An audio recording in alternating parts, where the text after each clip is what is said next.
모기업의 오너 일가의 갑질 문제가 사회적 이슈가 된 적이 있었고, 또 다른 대기업의 회장의 갑질 문제가 사회적 문제로 드러난 적도 있었습니다. 그리고 아파트 경비원에 대한 갑질 문제가 이따금 사회적 문제로 뉴스에 보도된 적도 있었지요. 가장 최근에는 군대에서 발생한 성추행 문제가 큰 사회적 이슈가 되고 있습니다. 성추행이나 성폭력 또한 다른 형태의 갑질 문제입니다. 이처럼 현대사회의 이슈 중에 하나는 갑질의 문제입니다. 자신의 지위나 부를 악용하여서 사람을 사람답게 대우하지 않고 사람 대접하지 않는 것이 갑질의 문제지요. 좀 더 넓게 확장하면 인권의 문제에 속합니다. 오늘 성경 본문은 갑질 문제의 근원이 되는 차별에 관한 문제에 대해서 말씀합니다. 본문 1절입니다. 내 형제들아, 영광의 주 곧 우리 주 예수 그리스도에 대한 믿음을 너희가 가졌으니 사람을 차별하여 대하지 말라. 야고보서가 강조하는 말씀은 행함으로 믿음을 증명하라라는 것입니다.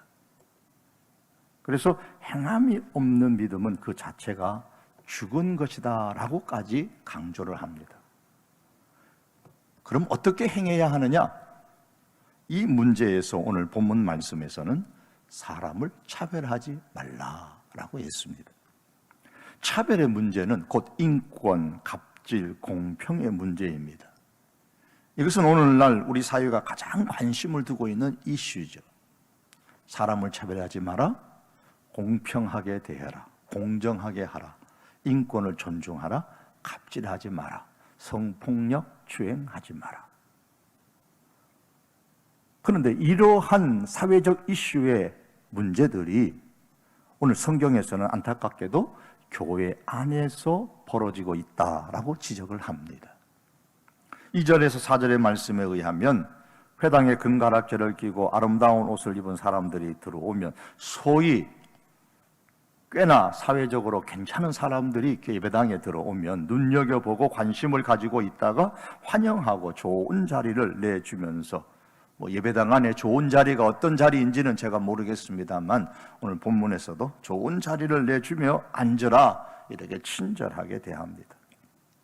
반면에 남루한 옷을 입은 가난한 사람이 들어오면 앉든지 말든지 가든지 말든지 서 있든지 아니면 내 발 아래에 앉든지 마음대로 하라고 하면서 아주 불친절하게 대합니다. 또한 6절에 보면 부자 교인들이 가난한 교인들을 업심여기고 억압하고 심지어 법정에까지 끌고 갑니다. 갑질을 하는 것이지요. 여러분, 우리는 예배당에 들어오는 사람들을 과연 어떻게 대하고 있습니까? 교회 성도들과 우리가 사귀면서 어떻게 대하고 있습니까? 지금은 코로나 때문에 잠정적으로 중단했지만 우리 교회에 평일에 드리는 소망 예배가 있습니다. 거기에 오시는 분들은 옷을 입고 오는 것이나 몸을 가꾸는 데 있어서 우리보다 못한 것이 사실입니다. 때로는 냄새가 나는 사람들도 많이 있습니다. 점잖은 우리 교회의 성도들의 그 분위기와 어쩌면 안 맞는 사람들이다 이렇게 생각할 수 있습니다. 하지만 우리 성도들 가운데는 그들을 정말 따뜻하게 대하는 분들이 많이 계십니다. 또 그들을 섬기려고 땀을 뻘뻘 흘리고 자원하시는 그런 성도님들도 계십니다. 귀한 일입니다. 그러나 몇몇 소수의 성도들이 아니라 우리 모든 성도들이 다 그런 사람들이라 할지라도 차별하지 말고 공평하게 대해야 합니다. 그들의 인권을 존중하여 차별하지 말아야 합니다. 교회가 그들을 따뜻하게 해주지 않으면 그들은 아마 자신들을 따뜻하게 맞이해주는 또 다른 곳으로 찾아갈 수 있을 겁니다. 그러면 그들의 영혼이 어떻게 되겠어요? 교회가 아닌 다른 곳에서 그들의 영혼이 어떻게 되겠어요? 그러므로 우리가 잘 돌봐주어야 합니다. 가능한 한 좋은 환경에서 가장 따뜻한 마음을 가지고 예수님의 마음으로 그들을 차별하지 말고 돌봐주어야 합니다. 그런 교회, 그런 우리 성도들이 될 수 있어야 합니다. 꼭 그들만이 아니더라도 우리 교회 안에서 사회적 신분이나 부의 정도에 따라 사람을 차별하는 일이 없도록 더욱 신경을 많이 써야 합니다. 세상 사회는 잘 사는 사람을 대우하고 못 사는 사람을 냉대합니다. 호텔을 가도 은행을 가도 식당을 가도 어디를 가도 그렇습니다. 있는 사람은 대우를 받고 없는 사람은 대우를 받지 못합니다. 그러나 교회는 달라야 합니다. 예수님을 믿는 사람은 달라야 합니다. 왜? 왜 우리 성도는, 왜 우리는 사람을 갑질하면 안 되고 차별하면 안 되고 달라야 할까요? 오늘 본문에서 그 이유를 몇 가지 우리에게 말씀하고 있습니다. 먼저 우리 성도들에게는 예수님에 대한 믿음이 있기 때문입니다. 본문 1절입니다. 내 형제들아 영광의 주 곧 우리 주 예수 그리스도에 대한 믿음을 너희가 가졌으니 사람을 차별하여 대하지 말라. 예수 그리스도에 대한 믿음을 가졌으니라고 했습니다. 그러므로 갑질하지 말아야 될 이유는 단순히 세상의 사상 휴머니즘에 근거한 인권 때문이 아니라 예수님에 대한 믿음 때문입니다. 즉 갑질의 근절이나 차별 금지나 혹은 성폭력 추방 등과 같은 이 사회적 인권 문제의 근거는 예수님으로부터 찾아야 합니다. 그렇다면 현대사회의 인권 문제, 갑질, 차별, 성폭력, 성추행 등과 같은 이런 문제를 해결하는 방식은 먼저 우선적으로 예수님의 말씀에서 벗어나지 말아야 합니다. 예수님의 말씀에서 벗어난 인권의 문제, 즉 갑질이나 차별이나 성폭력 등과 같은 사회적 문제의 해결책은 모두 유사품에 불과합니다. 거기에 속지 말아야 합니다. 정치권은 이것을 자신들의 어떤 정권 유지나 정권 탈환을 위하여서 사용하지만 우리는 거기에 속지 말아야 합니다. 또한 성도는 예수님에 대한 믿음을 가진 사람이기 때문에 만일 성도인 우리가 사람을 차별하고 갑질한다면 우리 자신만 지탄을 받을 뿐만 아니라 예수님도 교회도 지탄을 받게 됩니다. 그러므로 예수님이 사회로부터 지탄을 받지 않도록 하려면 차별 문제나 갑질 문제, 성폭력 등의 이 인권 문제를 해결함에 있어서 교회와 믿는 성도들이 먼저 앞장서야 합니다. 여러분, 이처럼 우리의 믿음이 죽은 믿음이 되지 않으려면 내가 가진 지위나 경제적 우위로 인해서 사람을 차별하지도 갑질하지도 말아야 합니다. 두 번째로 성도인 우리가 사람을 차별하지 말고 갑질하지 말아야 될 이유는 성도인 우리가 가진 신분 때문입니다.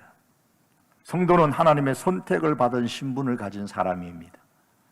5절에 보시겠습니다. 내 사랑하는 형제들아 들을지어다. 하나님이 세상에서 가난한 자를 택하사 믿음에 부요하게 하시고 또 자기를 사랑하는 자들에게 약속하신 나라를 상속으로 받게 하지 아니하셨느냐. 이 말씀에서 주목할 단어는 하나님이 택하사입니다. 여러분, 성도라는 신분이 장마철에 떠내려오는 지푸라기 같은 것이 아닙니다. 하나님께서 택하셔서 주신 대단한 신분입니다. 성도인 우리에 대해서 성경은 말씀합니다. 너희는 택하신 족속이요 왕같은 제사장들이요 거룩한 나라요 그의 소유가 된 백성이니. 이런 고귀한 신분을 가진 성도인 우리는 반드시 그 책임을 다해야 합니다. 노블레스 오블리주라는 말을 아시잖아요. 노블레스, 고귀함을 의미하는데 이런 사회적 신분을 말하는 겁니다. 오블리주는 책임을 뜻합니다. 따라서 노블레스 오블리주는 신분과 책임을 함께 묶은 것입니다. 사회적 신분이 나은 사람일수록, 가진 것이 있는 사람일수록 사회적으로 그에 상응하는 책임을 져야 한다라는 말입니다. 신분과 책임은 항상 같이 다녀야 합니다. 붙어 있어야 해요. 신분만 주장하고 책임을 다하지 않으면 천박한 사람이 되는 겁니다. 사랑하는 성도 여러분, 성도인 우리는 하나님의 선택을 받은 고귀한 신분입니다. 그러므로 이 신분에 맞는 책임을 사회적으로도 다해야 합니다. 사람에게 갑질하지 아니하고 차별하지 않고 공평하게 대하여야 하는 절대적인 이유가 바로 우리는 하나님의 선택을 받은 특별한 신분을 가진 사람들이기 때문입니다. 또한 성경은 성도인 우리의 신분에 대하여 이미 부요한 사람이라고 말씀합니다. 성도는 하나님의 영원한 천국을 상속받은 부요한 사람들입니다. 5절의 하반절을 보면 하나님이 자기를 사랑하는 자들에게 약속하신 나라를 상속으로 받게 하지 아니하셨느냐? 성도인 우리는 하나님의 선택을 받은 고귀한 신분을 가진 사람으로서 그 신분에 걸맞는 이미 천국을 상속받은 부요한 신분의 사람들입니다. 그러므로 성도인 우리는 노블레스 오블리주, 즉 고귀한 신분을 가진 사람이기에 사회적 책임을 다하는 것이 마땅합니다. 그 사회적 책임은 나보다 못한 사람을 차별하지 말고 갑질하지 않고 예수 그리스도의 그 말씀 안에서, 말씀에 따라서 그들의 인권을 존중하는 것입니다. 마지막 세 번째로 왜 우리가 사람을 차별하지 말고 갑질하지 말아야 될까요? 그 이유는 성도인 우리는 하나님의 법을 가진 존재이기 때문입니다. 하나님께서는 오늘 8절의 말씀에 보면 내 이웃을 사랑하기를 내 몸과 같이 하라고 했습니다. 레위기에 나오는 말씀이죠. 예수님께서도 이 말씀을 인용하셨습니다. 그러므로 가난한 사람을 차별하고 갑질하는 행동, 이웃을 갑질하고 차별하는 행동, 이것은 하나님의 법을 어기는 것이 되므로 죄가 됩니다. 9절의 말씀을 보면 만일 너희가 사람을 차별하여 대하면 죄를 짓는 것이니 율법이 너희를 범법자로 정죄하리라. 살인하고 간음하는 것만 죄를 짓는 행동이 아닙니다. 사람을 차별적으로 대하는 것, 갑질하는 것도 죄를 짓는 행동입니다. 그러므로 성도인 우리는 적극적으로 사람을 차별하지 않고 갑질하지 않도록 힘써야 합니다. 그것이 12절의 말씀입니다. 너희는 자유의 율법대로 심판받을 자처럼 말도 하고 행하기도 하라. 무슨 뜻입니까? 사람을 차별 대우하면 하나님의 법을 어기는 범법자가 되어서 심판을 받을 것이라는 이 사실을 유념하여서 말도 하고 행동도 하라는 뜻입니다. 말할 때도 사람을 차별하지 말고 행동할 때도 사람을 차별하지 말라는 뜻입니다. 사랑하는 성도 여러분, 우리는 예수 그리스도에 대한 믿음을 가진 사람들입니다. 하나님의 선택을 받은 신분을 가진 사람들이요, 우리는 천국의 부요함을 이미 갖고 있는 사람들입니다. 하나님의 법을 가진 사람들입니다. 그러므로 사람을 차별하지 말고 사람에게 갑질하지 마십시다. 예수 그리스도 안에서, 말씀 안에서 사람의 인권을 소중히 여기십시다.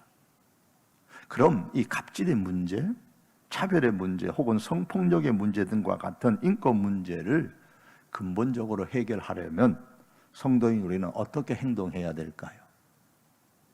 어떻게 해야 우리가 가진 사람, 또 고귀한 신분을 가진 사람임에도 불구하고 갑질하지 않고 차별하지 않는 그런 사람이 될 수 있을까요? 13절의 말씀입니다. 긍휼을 행하지 아니하는 자에게는 긍휼 없는 심판이 있으리라. 긍휼은 심판을 이기고 자랑하느니라. 본문 성경은 계속 차별, 갑질의 문제를 말하다가 마지막에는 긍휼로 끝을 맺고 있습니다.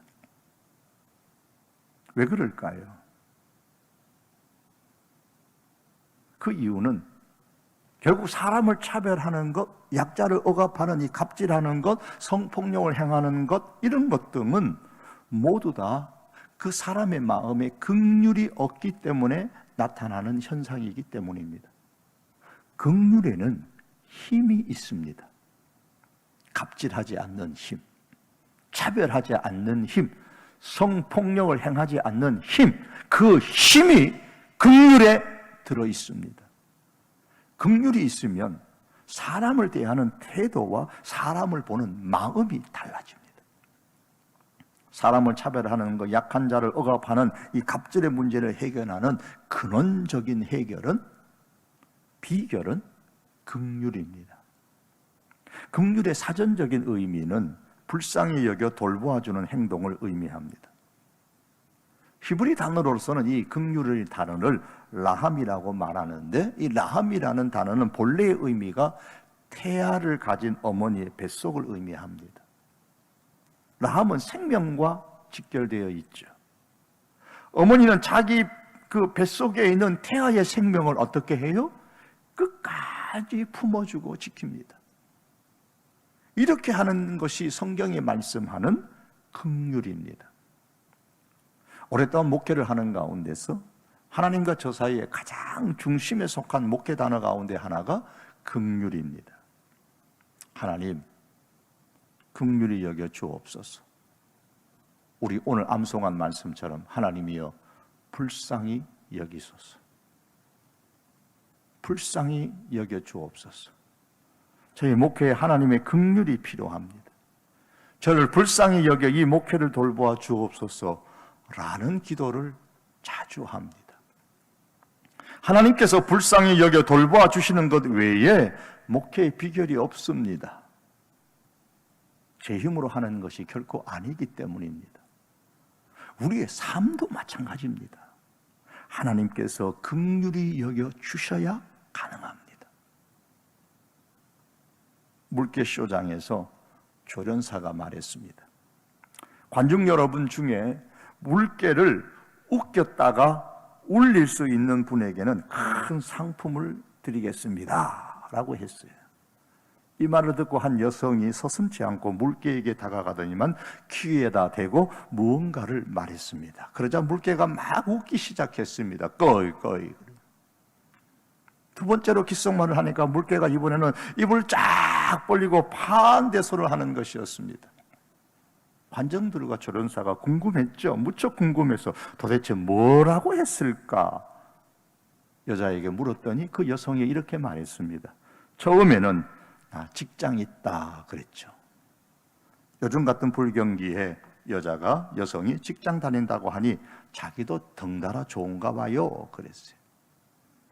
그럼 두 번째는 뭐라고 했는데 물개가 그렇게 크게 웃느냐라고 하니 이 여성이 말하기를 결혼했다고 했지요. 물개가 두 번째 말에 파한대소한 것은 이 미혼 여성도 취업하기가 어려운데 기혼 여성이 취업하여 직장 다니다고 하니까 더욱 기쁜가 봅니다 그랬어요. 조련사는 이제 물개를 울리기만 하면 이 큰 상품을 당신에게 드리겠습니다 그랬어요.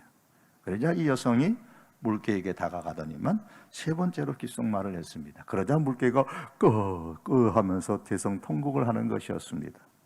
모든 사람들이 이번에는 과연 뭐라고 했을까 하고 이 여성에게 시선을 집중했습니다. 이 여자가 말했습니다. 애를 키우고 있다고 말했죠. 우스갯소리로 누군가가 만들어낸 말이겠지만 뼈가 있는 말입니다. 한국에서 어린 자녀를 키우는 기혼 여성이 가정생활과 직장생활을 병행하는 것이 아주 어렵다는 이야기입니다. 취직도 안 될 뿐만 아니라 직장 다니는 것도 얼마나 힘들고 어려운지를 말하는 거죠. 이와 유사한 자매품 유머가 있습니다. 세상에서 가장 불쌍한 여자는 어떤 사람일까요? 정답은 직장 다니면서 애 키우는 여자다 그랬어요.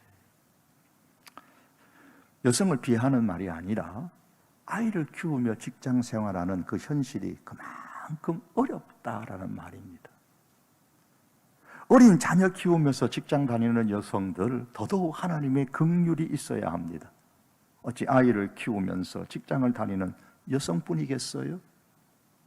우리의 능력이라는 것, 우리의 경험이라는 것은 마치 산 같은 파도에 밀려오고 밀려가는 모래알과 같은 작은 것일 뿐입니다.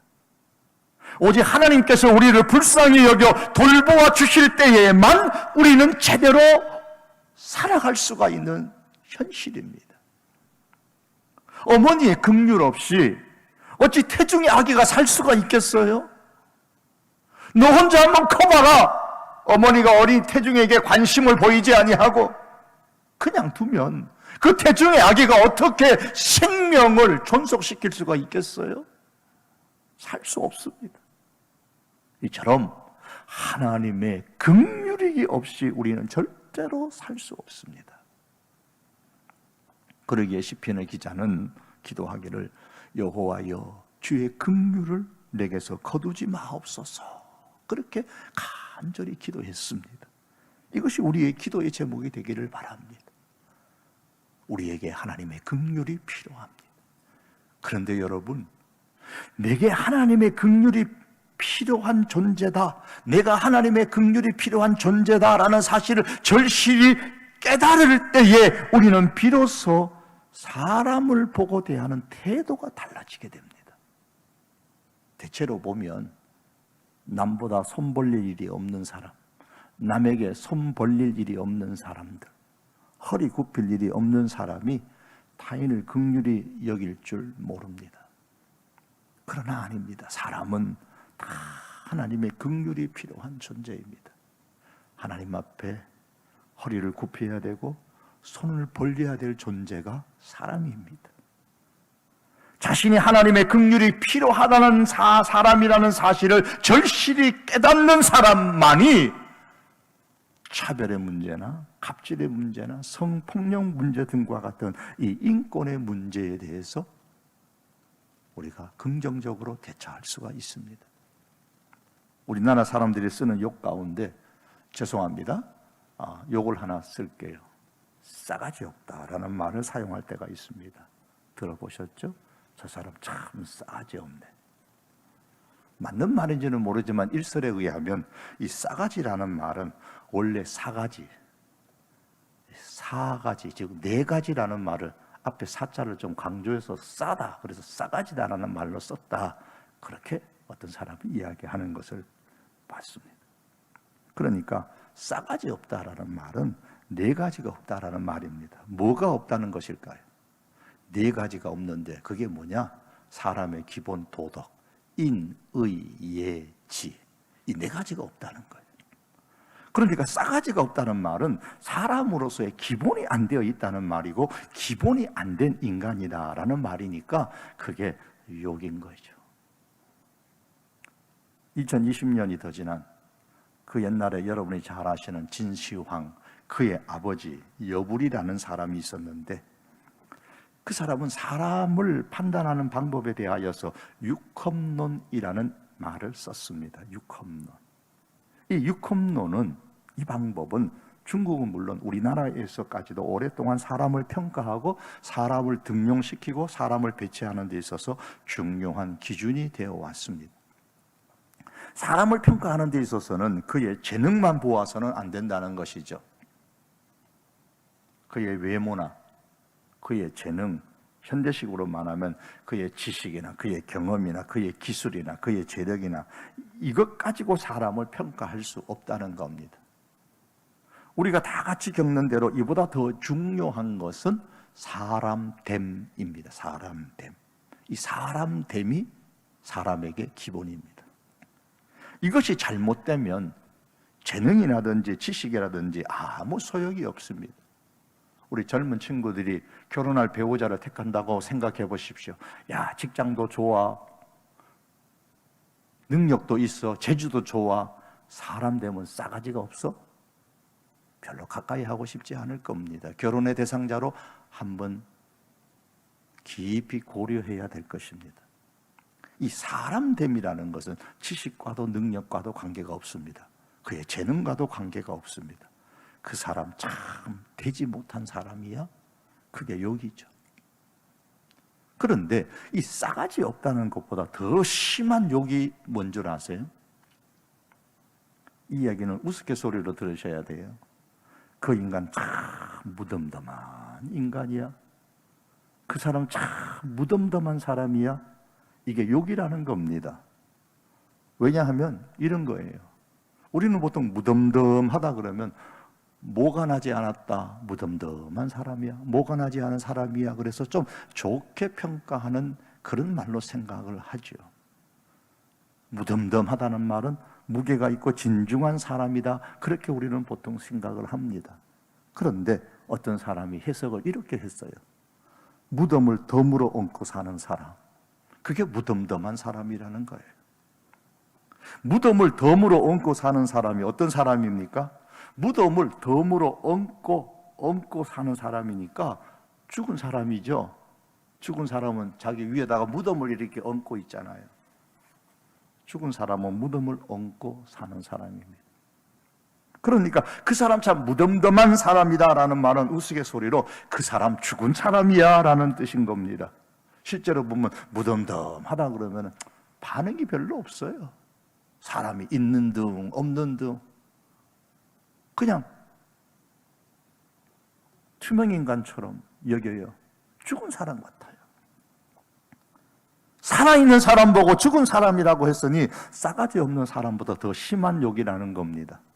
싸가지 없는 사람은 그래도 살아있기는 한데 무덤덤한 사람은 죽은 사람, 살아있어도 있으나 마나한 사람이라는 말이니 얼마나 큰 욕이냐라는 거예요. 어떤 사람의 주장이 그래요. 맞든지 안 맞든지. 어떤 사람이 무덤덤한 사람일까요? 가슴이 없는 사람이 무덤덤한 사람입니다. 감동이 없는 사람이 무덤덤한 사람이에요. 성경의 표현대로 하면 무정한 사람이 무덤덤한 사람입니다. 무정해요. 말세 고통의 시대에 나타나는 좋지 못한 현상 가운데 하나가 무정입니다. 눈물이 없어요. 불쌍히 여기는 마음이 없어요. 그런 사람이 무덤덤한 사람, 무덤을 얹고 사는 사람입니다. 긍휼이 없는 사람이에요. 사랑하는 성도 여러분, 하나님께서 우리를 불쌍히 여기고 돌보아 주시는 것처럼 우리도 역시 사람을 불쌍히 여기고 돌보아 주는 사역을, 그런 삶을 살아가야 됩니다. 냉수 한 거리라도 대접하는 사람은 결코 상을 잃지 않는다고 주님께서 말씀하셨습니다. 그러나 긍휼을 행하지 아니하는 사람은 오늘 13절에 보면 긍휼 없는 심판이 있으리라고 했습니다. 긍휼을 베풀지 않은 것에 대한 심판이 있다고, 책임을 주님께서 물으시겠다고 말씀하십니다. 그러나 꼭 필요한 사람에게 꼭 필요한 냉수 한 그릇이라도 대접하면 그 사람은 심판을 이깁니다. 긍휼은 심판을 이기고 자랑하느니라. 긍휼은 성도로 하여금 승리의 자랑을 할 수 있게 합니다. 냉수 한 그릇 주는 마음으로 긍휼 사역에 우리 동참하는 하나님의 사람들이 되기를 바랍니다. 긍휼을 품은 사람은 사람을 차별하지 않습니다. 긍휼을 품은 사람은 사람을 향하여 갑질하거나 성폭력하는 이런 행동을 하지 않습니다. 오직 사랑을 베풀어 주어야 할 불쌍히 여기는 마음으로 도와줄 뿐입니다. 은혜를 베풀어 줄 뿐입니다. 사랑하는 성도 여러분, 이제 말씀을 맺으면서 우리 주위를 조용히 한번 돌이켜 보십시다. 우리가 살아온 삶을 다시 한 번 더 조용히 생각해 보십시다. 과연 내가 하나님을 믿는다고 하는 이 믿음이 살아있는 믿음인지 다시 한번 돌이켜 보십시다. 오늘 나의 냉수 한 그릇을 필요로 하는 사람이 누구일까를 살펴보면서 내가 할 수 있는 작은 것에서부터 긍휼을 베푸는 삶이 될 수 있기를 바랍니다. 누구를 만나든지 예수 그리스도 안에서 긍휼의 마음을 품고 차별하지 않는 태도로 그의 인권을 존중히 여기는 자세로 사람을 대하는 이런 인권 운동에 앞장서는 실천자가 되어져서 우리의 믿음이 과연 살아있는 믿음인 것을 증명하면서 사는 그런 하나님의 사람으로, 그런 성도 교회의 교인으로 우리가 함께 살아갈 수 있기를 주님의 이름으로 축복합니다. 기도하시겠습니다. 하나님, 차별하지 말라고 했습니다. 사람을 차별하지 말라고 하셨습니다. 갑질하지 말라고 하셨습니다. 현대사회가 인권을 중요시 여기지만 하나님, 우리는 예수 그리스도를 소유한 사람이요, 예수님에 대한 믿음을 가진 사람이요, 하나님의 법을 가진 사람이요, 하나님의 택하심을 받은 고귀한 신분이요, 천국을 소유한 부유한 존재이기에 세상의 근거가 아니라, 세상의 동기가 아니라 말씀의 동기가 되어져서 이 땅에서 인권을 존중히 여기는 모든 행동들을 먼저 앞장서서 실천할 수 있는 하나님의 사람들 되게 하여 주시옵소서. 그리하여 우리의 믿음이 이 분야에서 죽은 믿음이 아니라 살아있는 믿음인 것을 증명하며 살 수 있게 하여 주옵소서. 예수님의 이름으로 기도하옵나이다. 아멘.